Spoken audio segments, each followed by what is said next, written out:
عبداللہ ابن جدعان ایک معتبر نام تھا اور یہ صفا کے قریب اس کا گھر تھا۔ حضور وہاں سے گزر رہے تھے تو ابو جہل آگے سے آیا، حضور کو دیکھ کے بھڑک اٹھا اور اس نے ایک پتھر اٹھایا اور حضور پر حملہ آور ہو گیا۔ اس نے حضور کو وہ پتھر ایسے انداز میں مارا کہ حضور کے بدن سے لہو رسنے لگا۔ خیر حضور سین حرم میں آئے اور کعبۃ اللہ کے ساتھ بیٹھ کر کے اللہ کے ہاں راز و نیاز کی باتیں کرنے لگے، سجدہ ریزیاں ہوئیں اور اپنے دکھ اپنے رب کے حضور عرض گزار ہوئے۔ حضور کے چچا تھے امیر حمزہ، اور یہ شکار پہ جاتے تھے صبح کو، اور جب دن چڑھے واپس آتے تو اپنی لونڈیوں کو راستے میں جو واقعات پیش آئے ہوتے شکار کے ساتھ اس کو بڑی بہادری سے بیان کرتے کہ ایسے شکار نکلا اور میں نے یوں سے پکڑ لیا اور یوں میں نے دبوچ لیا۔ ایک روایت یہ ہے کہ وہ اپنی لونڈیوں کو آ کے قصے سنانے لگے تو انہوں نے کہا کہ تو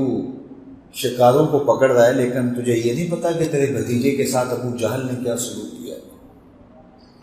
دوسری روایت یہ ہے کہ اس نے جب حضرت امیر حمزہ آ رہے تھے تو آگے دو لونڈیاں تھیں جو آپس میں بات کر رہی تھیں کہ اگر اسے پتہ ہوتا نا کہ اس کے بھتیجے کے ساتھ ابو جہل نے کیا سلوک کیا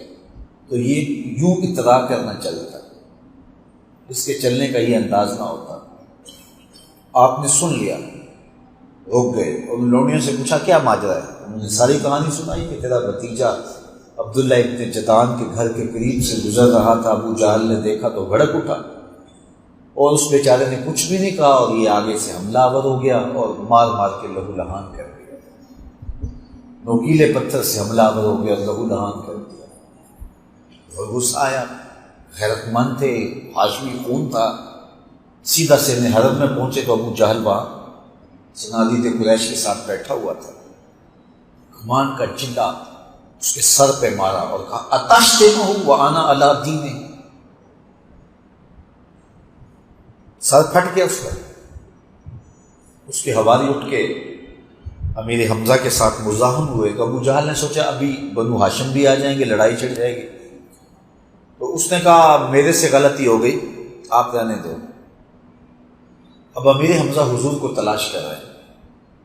حضور کعبے کے کونے میں اللہ کے حضور سجدہ ریز تھے، یہ حضور کے پاس جا کے کھڑے ہو گئے اور کہا یا ابن اخی، اے میرے بھائی کے بیٹے۔ حضور سجدے میں تھے، پھر کہا یا ابن اخی، پھر تیسری مرتبہ کہا یا ابن اخی، اے میرے بھائی کے بیٹے، اے میرے بھتیجے۔ حضور نے سر اٹھایا، کہا بیٹا میں تمہارا بدلہ لے آیا ہوں، میں نے ابو جہل کا سر پھاڑ دیا، توقع تھی کہ بھتیجا خوش ہو جائے گا، ابو جہل نے جو ظلم کیا، زیادتی کی،